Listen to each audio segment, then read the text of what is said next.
You are watching On Demand. Please do not try to vote or enter any competition or other interactivity in this programme, as it may not count and you may still be charged.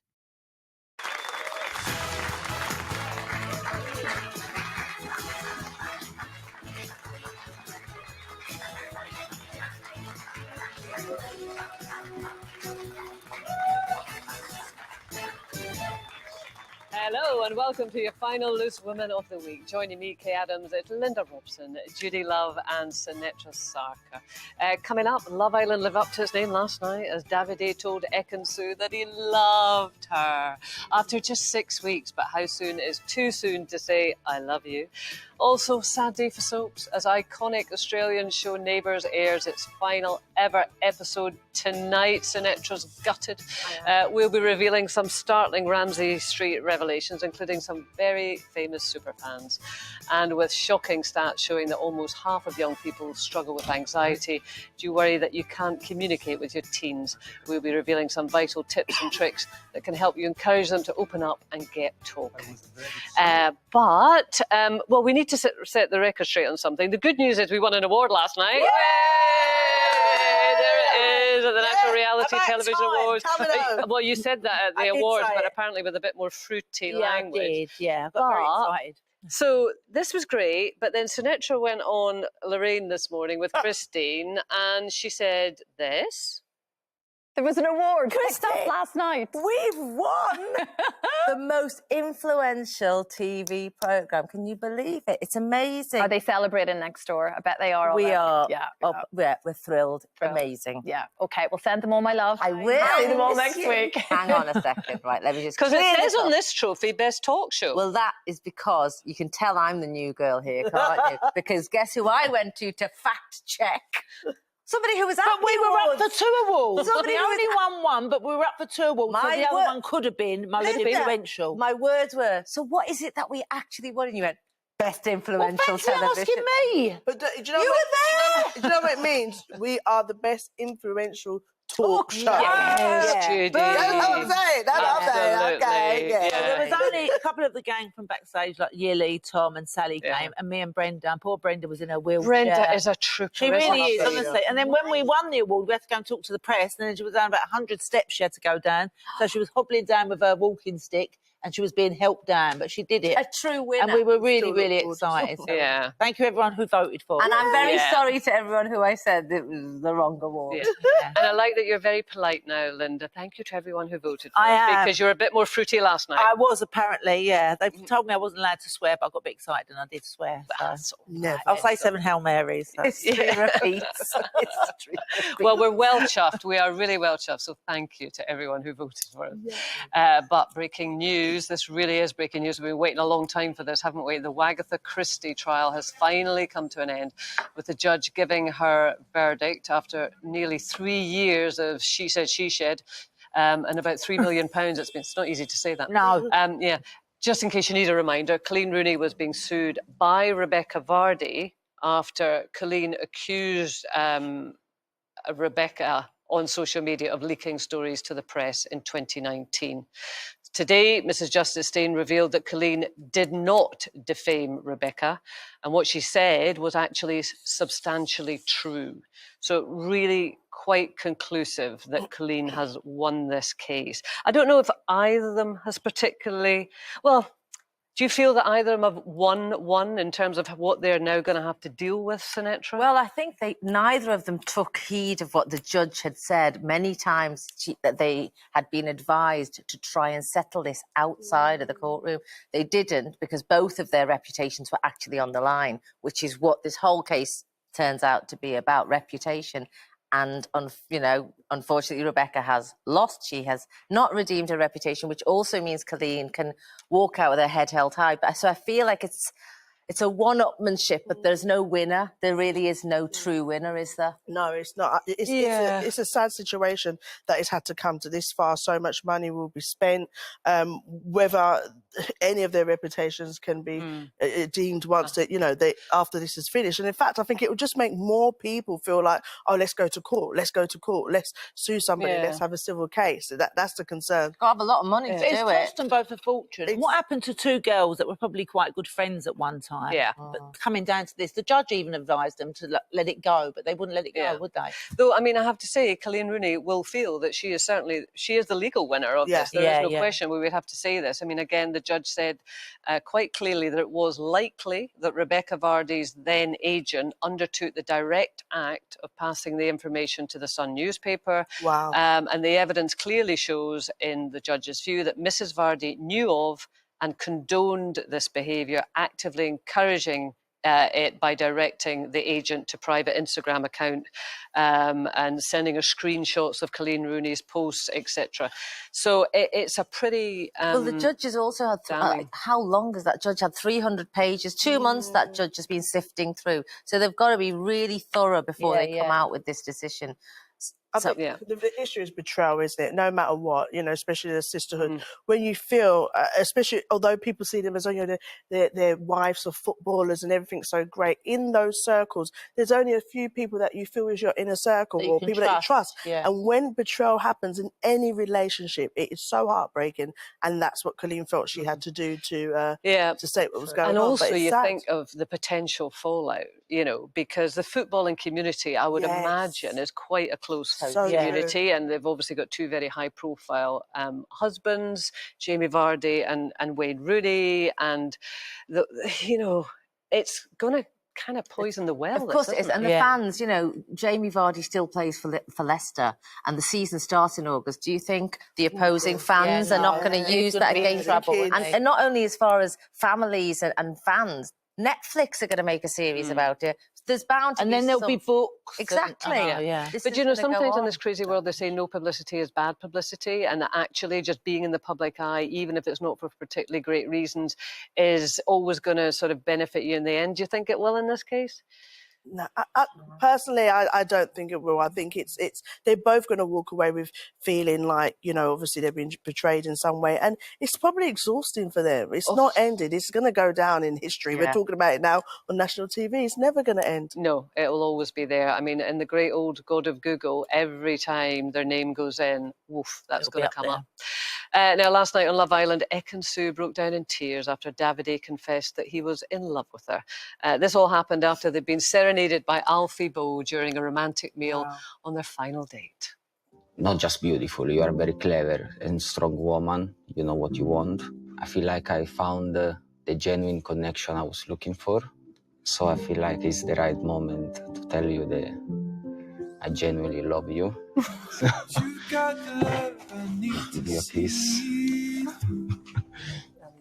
Oh, they've only known each other for 6 weeks. Lucky car. I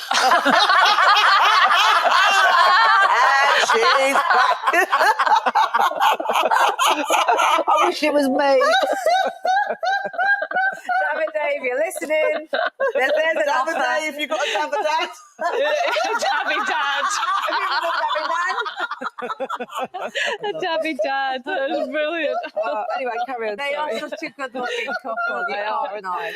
Oh, God. God. I've got to be honest. When, with Ekin-Su at the beginning, it was like, but I feel like she's just been so much character in the show. But he's not the only one that said, I love you. I mean, there's been a few of them that said, I love you. I can't even keep Is up. it too soon? I mean, can you really love somebody after, 4 weeks, 6 weeks, whatever? I feel like you probably can. Only you know that feeling that you have when you see them, when you're with them. But, that's an isolated situation. You want to see what their house, me personally, I want to see what your house look like. I want to see how you deal with me in different situations. But they feel like they are, and everything around it is constructed for you to feel that you're in love. Lust. They're in something. I think they're mistaking having a connection, because truly having a really good connection makes you feel positive, strong, all the lust, you can see under the sheets what's going on. They clearly want us to know that that's happening. So I think they're building on the positivity and using the word love, which is really maybe the wrong... big deal. It is. Back in our day... Let's see what happens when they're on the outside. Exactly. When they're in the real world. When I was young, if I said the word I love you, it meant I was in for the long haul, like at least a year. You don't say I love you. Did you say it first, though? I think I used to say I'm falling and then just dot it. I think I'm falling. My be. feelings are, my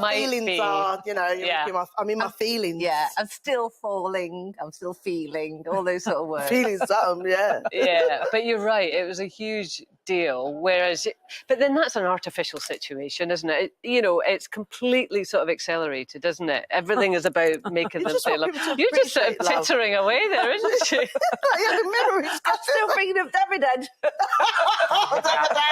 Whatever his name is. Well, look, love is something that should be treasured. You know how you feel sometimes. You know, just embrace it. And I hope we don't just get frivolous with it and just start saying it anyway. Yeah. Oh, well. As Linda says, lucky car. I love David. I love him. David, if you're watching. Yeah. Still to come as Neighbours wraps up tonight.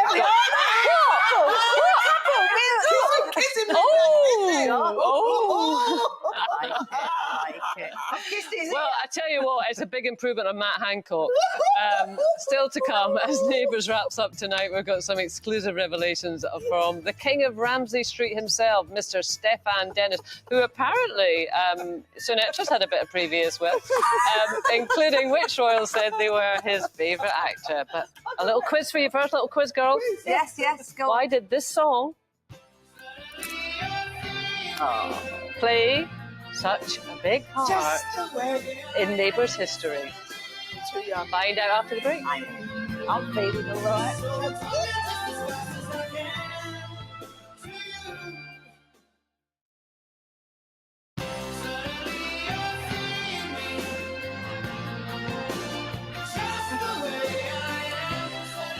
Welcome back. Well, just before the break, we set you a bit of a Neighbours quiz. We asked why the song played such a key part in the show's history. It was, of course, the song played at Scott and Charlene's wedding back in 1988. There you go. I bought that single. You bought that Angry single. And suddenly I did. I loved it. I mean, it meant so much to me, that show. It was a really big deal for me. You know, it's an age when I couldn't go out a lot. Yeah. And I really loved following the soap opera, and it was great. It's the end of an era tonight. Channel 5, 9 o'clock, the wait. very last episode Shock. of Neighbours. Yeah. Remember, you used to get home from school, and that was the first thing you would do, turn on to see. Yeah. Night. Well, it was aired in Australia last night, and they had a record amount of viewers, the highest in 13 years. Don't worry, though, we're not going to have any spoilers. But to get you in the mood, we've got some shocking revelations from the man who's had more marriages than Janet. It's Stefan Dennis, a.k.a. Paul Robinson. G'day, last time I looked, I'm Stefan Dennis, and believe it or not, I'm still playing Paul Robinson on Neighbours. I've got a few Ramsey Street revelations for you. Rather than a storyline, I like the era of when Paul and Izzy and Elle were all together in the house, because that was a bit of fun. I would probably say it would come down to two, which would be Gail and current wife Rebecca. I was Princess Diana's favourite actor at one point. I was asked for an autograph from Roger Daltrey one time. That was weird. I was thanked by Bill Wyman for making his party a success. That was really weird. Don't be silly. Harold for his sense of humour. Oh, you can't get me on that one. But they're both brilliant. Well, oh, here you go. I was coming out of a bank in France, and this American guy, as I'm coming out, goes, "Oh my God!" Yeah, it's Paul Robinson. And the American guy looks at him and goes, "No, man, this is Tom Hanks." Apparently, I look like Tom Hanks. Oh, what a cool guy. You met him on Brookside. He's as nice as he comes across as, and he looks the same. He came to Liverpool to do Panto years ago, and I gave him a guided tour around Brookside. And I was so starstruck showing Stefan Dennis, Paul Robinson around Brookside Close, and he was fascinated at how we do it differently in the UK from there. He was lovely, really nice guy. Yeah. Oh, well, you know, so tonight, there you go. It's at 9 o'clock on Channel 5 after 8,903 episodes. Wow. How many they've I'm done. going to record it. I'm Yeah, definitely watching record it. It's competition time now. Your chance to win £60,000 and a brand new car. Cheryl Baker has all the details. Woo! Hello, it's National Marine Week, a week where we celebrate everything seaside. And what better place to come to tell you about our competition? This week you have another chance to win not only 60 grand in tax-free cash, but also this brand new Mercedes EQB. It's automatic and it comes in this gorgeous metallic mountain grey colour. And it looks just as good on the inside too. Real people win our prizes, and someone who won big with us is Martin. You never believe it's going to be you, but you always got that hope. And I say, do it, and it takes 1 text, 2 texts. You see, real people do win. And if you want a chance of winning, here's how. 10 takes that was. For another chance to win, text WIN to 81119. Texts cost £2 plus 1 standard network break message. Go to the website. Entries cost £2. Call 09068 78 1119. Calls cost £2 plus your network access charge. Or post your name and phone number to DY27, PO Box 7558, Derby, DE1 0NQ. Entrants must be 18 or over, and lines close on Friday the 12th of August at 3 p.m. This prize is worth over £114,000, and I would love for you to win it. Good luck. Now, ITV's mental health campaign, Britain Get Talking, have launched a new advert. It encourages adults to really take the time to talk to the teens in their lives to tackle the growing mental health crisis amongst young people. How was the dreaded school? It was all right. There you go.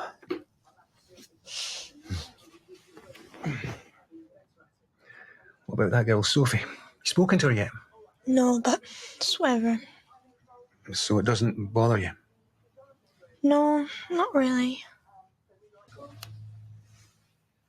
Look, you know you can talk to me, right? I'm here. Actually, Dad. It's just that anytime I go over to her, she doesn't talk to me or she walks away. Really is. Yeah, it's a shocking stat, that, isn't it? Almost half of young people suffering from anxiety. They've also offered some tips, which I have to say from my own experience with 2 teenagers, I do think are right on the money. Share an activity, go for a walk together or cook together at home, try and create a relaxed environment. My eldest daughter and I walk and walk and walk and walk and walk. Show your support, reassure them they can talk to you whenever they need to, be ready to listen. And this one, I think, give them time.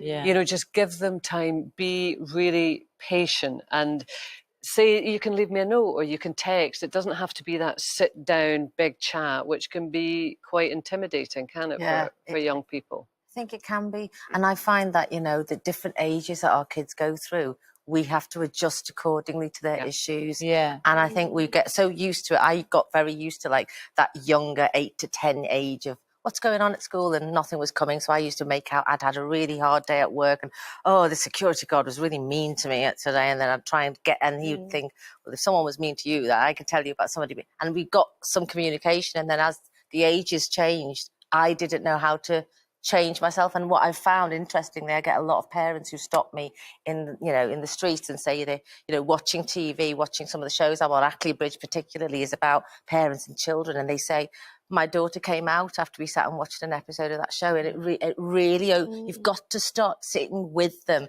and being with them. Do you know, it's such a good point. I was watching actually one of the leadership hustings the other night, Liz Truss and Rishi Sunak, obviously, and Liz Truss was asked something about Love Island, and she sort of made that remark that lots of us make, to be honest. Oh, well, I sat with my teenage daughter for 10 minutes and then decided it was a lot of rubbish and I went away.